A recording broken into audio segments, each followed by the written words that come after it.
Bonjour à tous et bienvenue sur cet épisode un petit peu spécial de rappel en atomistique. Alors, au début, j'étais parti pour faire un super gros vocal en atomistique, mais me rendant compte qu'il était beaucoup trop gros, j'ai préféré le décomposer entre ce vocal-là qui permet de faire les rappels sur la constitution de l'atome, etc. Et à partir du vocal d'après, on va commencer à parler des orbitales atomiques. Donc, si vous êtes déjà familier avec les notions d'atomes, d'électrons, de protons, de neutrons, de nucléons, de nombre de masses, de nombre de charges, de numéros atomiques, de A et Z, d'isotopes, d'isobars et d'isotones. Ça, on l'aborde plutôt vers la fin du vocal si vous voulez directement aller vers la fin. Si vous êtes familier avec déjà toutes ces notions, bon, ce podcast c'est un peu en plus, donc vous pouvez directement passer, hein, vous avez débloqué le niveau suivant, directement sur le cours 2, donc sur l'atomistique à proprement parler. Si vous avez besoin d'un petit rappel, ce vocal est là pour vous, et donc, donc on commence tout de suite. C'est parti. Alors, dans le premier épisode de l'introduction à la chimie, on a vu la première règle, le premier commandement, ce qui doit nous guider lors de la nuit étoilée. Encore une fois, on rappelle, tout corps tend vers la stabilité.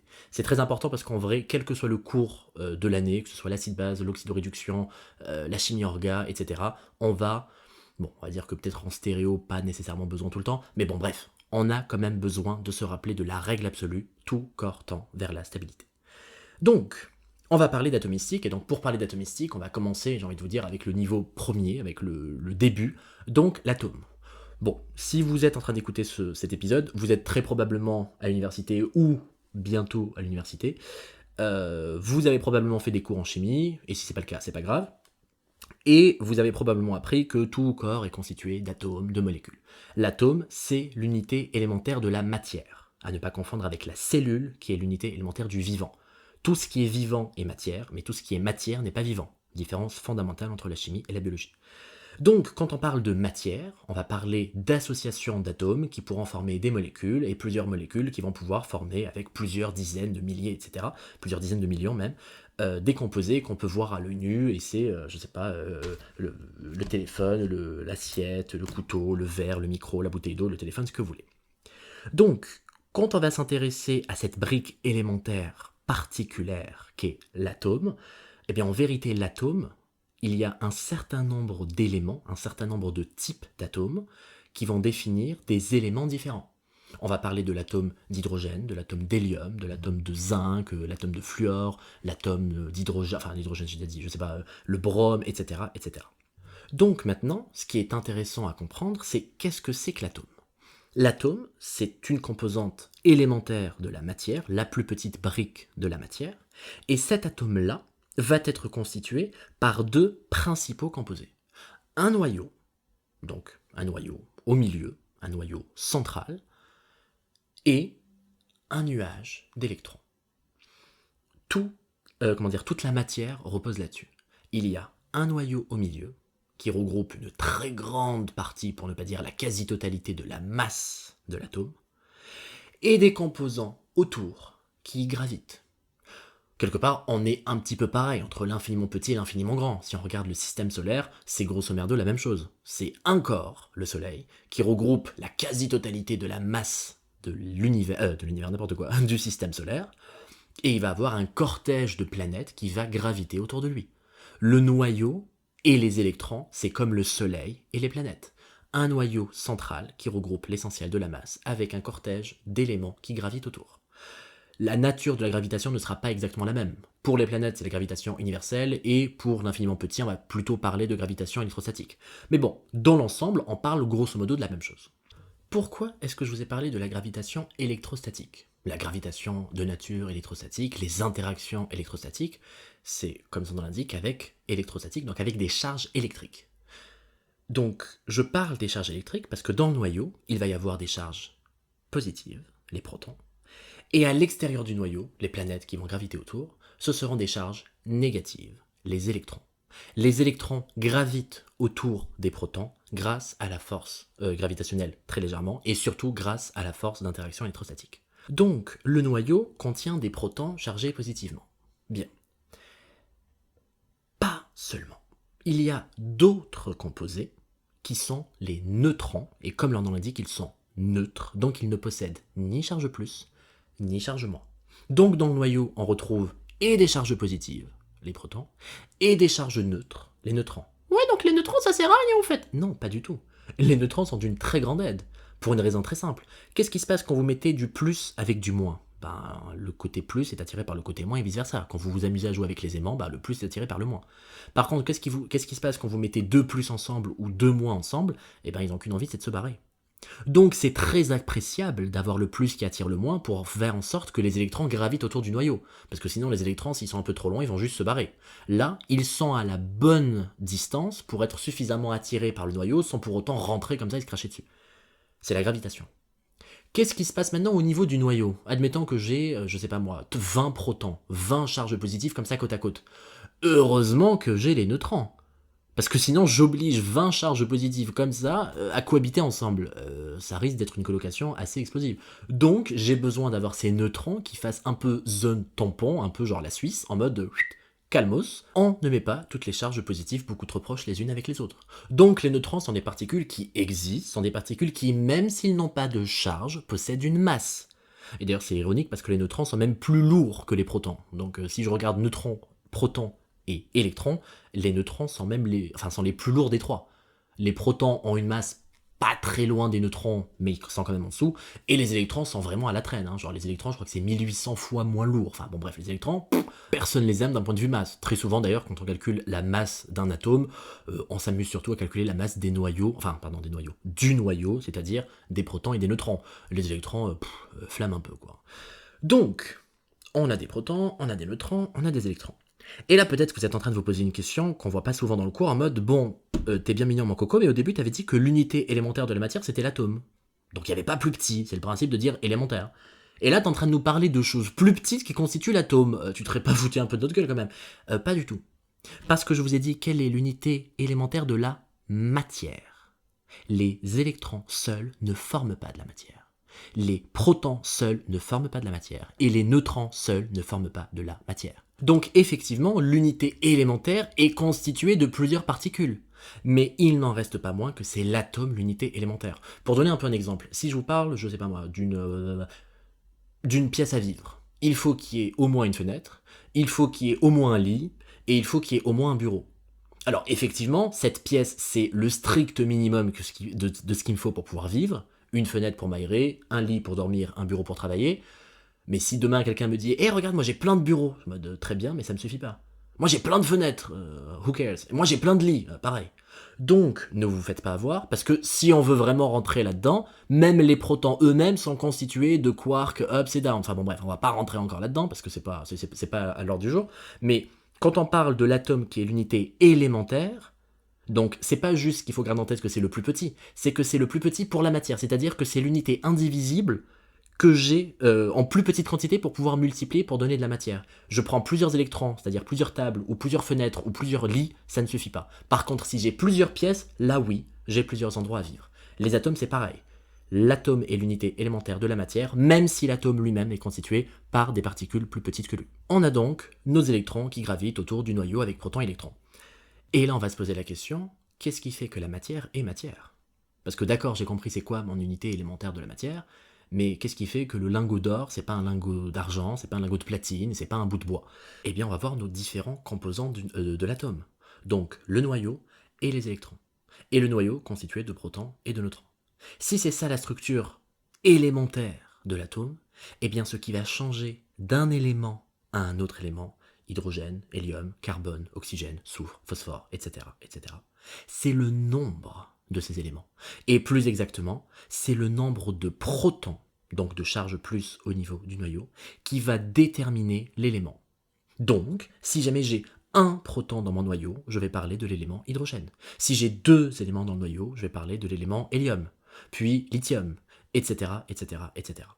Donc, en fonction du nombre de protons, je vais déterminer l'élément dont je vais parler.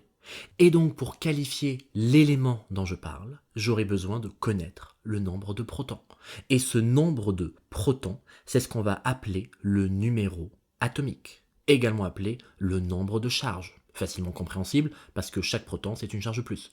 Donc, si jamais je te dis, tiens, mon noyau, il a 6 charges plus, donc ça veut dire qu'il a 6 protons, donc on va parler d'un élément qui possède 6 protons. Et l'élément qui possède 6 protons, c'est le carbone. Il aurait eu 7 protons, ça aurait été l'azote. Il aurait eu 8 protons, ça aurait été l'oxygène. 9 protons, ça aurait été le fluor, etc., etc. Donc, le nombre de protons, c'est le nombre qui me permet de déterminer de quel élément je parle, de quel atome je parle. Et donc, on va appeler ce nombre le numéro atomique. Puisqu'on va pas s'amuser à garder pendant tout le cours numéro atomique, nombre de protons, etc., on va lui donner un petit nom, c'est le Z. Donc, le Z, c'est le numéro atomique. Maintenant, je vous ai dit, il y a protons, il y a neutrons, il y a électrons. Bon, les protons, on a vu un peu ce que c'était, et les électrons. Eh bien, en fait, les électrons s'en déchargent moins, les protons s'en déchargent plus. Il y a une règle absolue qui fait que l'atome est électriquement neutre. Donc, il y a autant de charge plus que de charge moins. Et comme il y a autant de charge plus que de charge moins, eh bien, il y a autant d'électrons que de protons. Donc, pour reprendre l'exemple du carbone, si jamais je vous dis qu'un élément possède Z égale 6, donc 6 protons, donc bon voilà, c'est tout quoi, donc 6 protons, eh bien c'est que en miroir, il doit y avoir automatiquement 6 électrons. Un atome qui possède 100 charges plus, eh bien, il va posséder 100 charges moins. Donc 100 protons, Z égale 100, il va avoir 100 électrons. C'est valable aussi de l'autre côté. Un seul proton, l'hydrogène, il va avoir un seul électron. Donc, quelque part, c'est une pierre deux coups, quand on vous donne le numéro atomique, on vous donne non seulement le nombre de protons, mais en vérité, on vous donne également le nombre d'électrons. C'est pour ça que quand on appelle le nombre de charges, c'est vraiment parfait, quoi. Parce que c'est le nombre de charges, à proprement parler, le nombre de charges plus, qui est égal au nombre de charges moins. C'est pas le nombre de charges plus le nombre de charges moins, qu'on soit d'accord. Hein. C'est le nombre de l'un ou de l'autre, parce que de toute façon, dans les deux cas, c'est le même. On voit donc qu'il y a Z protons, qu'il y a Z électrons, et il me reste mon dernier constituant, donc j'ai vu c'était comment pour la fenêtre, j'ai vu c'était comment pour le lit, il me reste le bureau. D'ailleurs c'est vraiment le bruit du bureau quoi. Bon bref, il me reste donc les neutrons. Et les neutrons font partie, avec les protons, des constituants du noyau. Et donc en vérité, on va faire une vieille technique de « elle est où mon oreille ?» Elle est là. Bon, vous voyez pas ce que je suis en train de faire, mais je prends mon oreille droite avec ma main gauche, façon de dire, je me complique un peu la vie, parce qu'on va pas me donner directement le nombre de neutrons, on va plutôt me donner le nombre de nucléons. C'est quoi le nucléon? Le nucléon, comme son nom l'indique, nuclé, donc noyau, ce sont les éléments, donc les particules, pardon, ce sont les particules du noyau. Et qu'est-ce qu'il y a dans le noyau? On vient de le dire, les charges plus, protons, et les charges neutres, donc en vérité les sans charge, les neutrons. Jimmy Neutron, je pense que ça vient de là d'ailleurs. Bref, donc, quand on détermine le nombre de nucléons, c'est-à-dire le nombre de protons plus le nombre de neutrons, quelque part on détermine le nombre de neutrons. Parce que si jamais j'ai Z protons, et si jamais j'ai A nucléons, en vérité le nombre de neutrons, c'est A moins Z. C'est tout en fait. Donc en vérité, on s'est vraiment pas cassé le cul, on a vraiment pris les deux lettres les plus éloignées dans l'alphabet, la première et la dernière. Le Z, la dernière de l'alphabet, c'est pour le nombre de protons. Le A, première de l'alphabet, c'est pour le nombre de nucléons. Or, ce que je vous avais dit plus tôt, au niveau du noyau, je vais avoir quasiment l'intégralité de la masse de mon atome. Donc en vérité, ce petit chiffre A, c'est pas simplement le nombre de nucléons, c'est également le nombre de masses. Parce que l'essentiel de la masse de l'atome est au niveau du noyau. Donc, quand je vais donner un élément chimique, carbone, azote, oxygène, fluor, hélium, brome, etc., je vais donner deux éléments importants, le nombre de masses, combien est-ce qu'il y a de nucléons, et par la même occasion, quelle est la masse de mon noyau, et donc plus largement, quelle est la masse de mon atome, parce que masse du noyau, à peu de choses près, on va dire que c'est la masse de l'atome, et le numéro atomique, Z, qui lui représente le nombre de protons et donc le nombre d'électrons, parce qu'il y a l'électroneutralité, et donc le nombre de charges positives ou de charges négatives. Or, quel est le nombre qui m'intéresse pour savoir de quel élément je parle? C'est toujours le Z, le Z, le Z. Donc, on dirait un slogan pour Zemmour, mais pas du tout. Donc, ce qui m'intéresse, c'est le nombre de protons. Le nombre de nucléons ne me définit pas un élément. C'est assez facile à comprendre. Un nombre de nucléons, c'est protons plus neutrons. Donc si je vous dis, tiens, j'ai 10 nucléons. Ouais, super Michel, mais il y a combien de protons? Est-ce que c'est 1 proton et 9 neutrons? Enfin bon, non pas que ça existe. Est-ce que c'est 4 plus 6? Est-ce que c'est 5 plus 5? Est-ce que c'est 8 plus 2? Bref, ce qui m'intéresse, c'est le Z, c'est-à-dire le nombre de protons. Et c'est le nombre de protons qui détermine l'élément. Le nombre de nucléons à lui seul ne me détermine pas un élément. Donc, pour un élément X, X c'est pour dire n'importe lequel, hein. C'est pas une pub pour Twitter hein, cette fois-ci. X parce qu'il n'y a pas d'élément qui s'appelle, enfin dans le symbole est X dans le tableau périodique, donc va posséder un numéro atomique qu'on va écrire en bas à gauche et un nombre de masse qu'on va écrire en haut à gauche. Et donc, avec le A et le Z, on détermine le nombre de protons, Z, on détermine le nombre d'électrons, Z, et on détermine le nombre de neutrons, c'est-à-dire A moins Z. Et donc, vous gardez en tête que c'est le nombre de protons qui fait l'élément. Et ouais, donc ça veut dire que si jamais j'ai plusieurs atomes qui ont chacun le même nombre de protons, c'est forcément le même élément. Si Z égale 1, ce sera toujours de l'hydrogène. Ouais, mais j'ai rien dit pour les neutrons en fait. Donc ça veut dire que je peux avoir Z égale 1 avec un seul nucléon, c'est-à-dire juste le proton. Je peux avoir Z égale 1 avec deux nucléons, ça veut dire que j'ai un proton plus un nucléon. Je peux avoir Z égale 1 mais avec A égale 3, donc avec 3 nucléons, donc j'ai un proton plus deux neutrons. Donc comment est-ce que je fais pour caractériser ces éléments-là? Parce que le Z est identique, donc comme le Z est identique, encore une fois, c'est le même élément. Ouais, mais quand même, il n'y a pas le même nombre de neutrons. Donc on ne peut pas dire que c'est le même atome. On va parler d'iso, iso qui veut dire même. Même quoi? Même nombre de protons. Proton, P, P, P comme proton. On va parler d'isotope avec P. Isotope, ce sont des éléments qui possèdent isotope, le même nombre de protons, donc ce sont les mêmes éléments, mais si on précise qu'ils ont le même nombre de protons, c'est qu'ils ont une différence quelque part. Enfin, il y a forcément une couille dans le pâté. Je ne veux pas vous dire que ce sont des isotopes alors qu'ils ont que des points communs. Si je dis j'ai un point commun avec cette personne, c'est que d'accord, on est commun là-dessus, mais on n'est pas commun ailleurs. Parce que si c'est pour juste être moi avec moi-même, je suis, j'ai une infinité de points communs avec moi-même. Donc, quand on parle d'un point commun entre deux atomes, c'est que ok, il y a un point commun là-dessus, mais c'est que sur d'autres sujets, je suis différent. Donc si je suis similaire sur le nombre de protons, je ne suis pas similaire sur le nombre de neutrons. Donc le A, proton plus neutron, va varier, juste parce que le nombre de neutrons lui-même a varié. Vous avez bien compris que le nombre de protons est resté stable.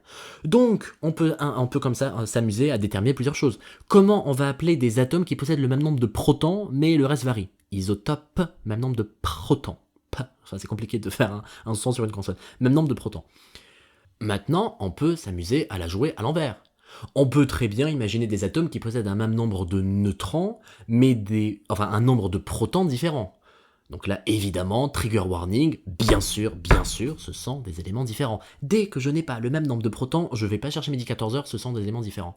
Oui, mais j'ai les mêmes électrons, j'ai le même nombre d'électrons, j'ai le même nombre de neutrons, regarde, c'est joli tout. On s'en fout, c'est le proton, et c'est pas... Enfin, je dis le proton pour aller vite, c'est le nombre de protons, parce qu'un proton, c'est un proton. C'est le nombre de protons qui fait qui vous êtes. D'ailleurs, j'ai l'habitude de dire, pour comprendre la chimie, que les protons, c'est qui vous êtes, et les électrons, c'est ce que vous avez. Vous pouvez échanger de l'argent, en avoir, en prendre, faire des dettes, reprendre de l'argent, etc. Vous restez qui vous êtes. Par contre, quand vous enlevez des protons, vous changez votre nature. C'est pour ça que les réactions chimiques, c'est des réactions avec les électrons. On échange et on s'échange comme ça de l'argent. Si on doit s'amuser à changer notre nature, ce n'est plus du tout des réactions chimiques, ce sont des réactions nucléaires. Et on n'est plus du tout en train de faire « Oh là là, c'est de la chimie !» On est plutôt dans Oppenheimer. C'est pas du tout la même histoire. Donc, quand on parle de deux éléments qui possèdent le même nombre de neutrons, et qui donc, s'ils sont similaires sur le nombre de neutrons, c'est qu'ils sont différents sur le nombre de protons, eh bien on va parler alors, nombre de protons similaires, isotope, nombre de neutrons similaires, isotone. Voilà, franchement, il fallait pas avoir fait maths sup, quoi. Et on peut s'amuser à aller encore plus loin, comment on appelle des éléments qui possèdent le même nombre de nucléons, c'est-à-dire le même nombre de constituants. Donc là, vous me voyez venir avec mes gros sabots, si j'ai le même nombre de constituants du noyau, mais que, évidemment, la constitution du noyau diffère, parce que sinon je parle du même élément et c'est pas très intéressant, je vais parler de deux atomes qui vont par exemple chacun posséder, je sais pas moi, 20 qui vont posséder chacun 20 nucléons. Mais peut-être qu'il y en a un qui a 10 protons plus 10 neutrons, et peut-être que celui d'à côté, il a 11 protons et 9 neutrons. Ou 9 protons et 11 neutrons. Quelle que soit la façon avec laquelle vous décidez de le voir, deux éléments qui possèdent le même nombre de le même nombre de nucléons, mais qui ont le reste qui diffère, mathématiquement, vous pouvez essayer de faire ça sur la feuille, ils auront forcément des nombres de protons qui diffèrent.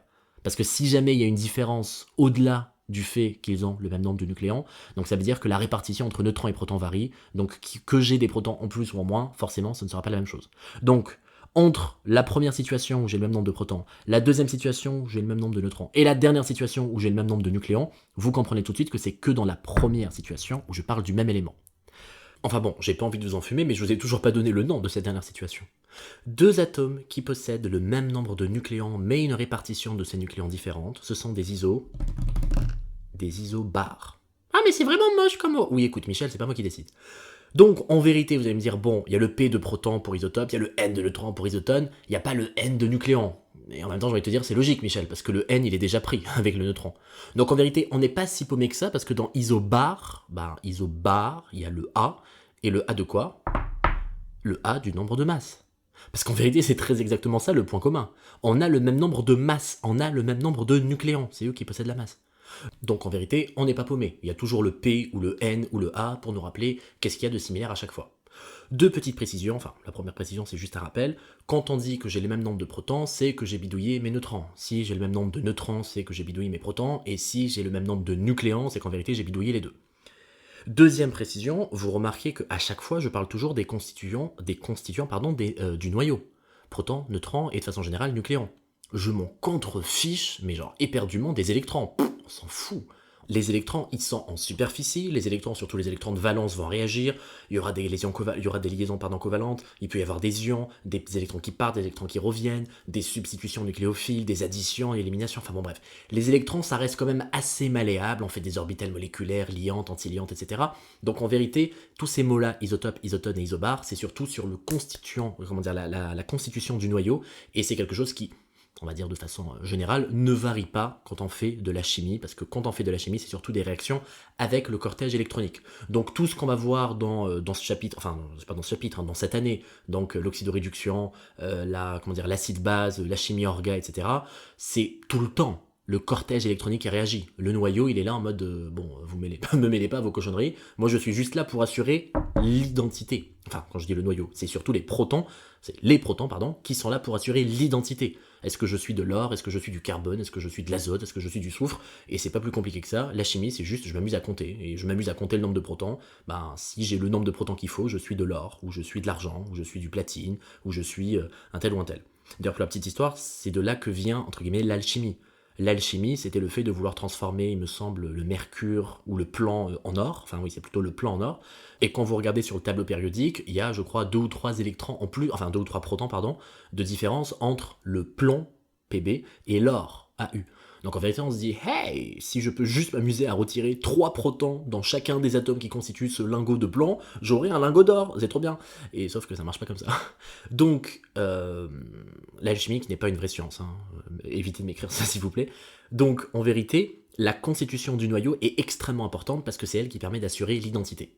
Mais même si c'est quelque chose de relativement important, on va pas vraiment s'en intéresser en année de passe ou en année de LAS, du moins en chimie, et on va surtout s'intéresser au cortège électronique, comme on va le voir donc dans le cours, le vrai cours d'atomistique qui va commencer dans le prochain vocal, prochain épisode, appelez ça comme vous voulez, où on va parler du coup du cortège électronique, des orbitales atomiques, la répartition 1s, 2s, 2p, etc. Mais bon, je vais pas trop spoiler, on verra ça dans l'épisode juste après. Ceci marque donc la fin de cet épisode de rappel en atomistique. Alors je ne l'ai pas numéroté parce que c'est un peu un petit extra. J'espère qu'il vous aura plu, j'espère qu'il vous aura été utile. Et je vous dis à tout de suite pour l'épisode 2, enfin pour le vrai épisode donc, l'épisode 2 de Passe à Passe en atomistique. Bon, même si c'est juste un à tout de suite, comme d'habitude, bonne journée, bonne soirée, bonne nuit, quoi qu'il arrive, bon courage et très belle vie à vous. Bisous!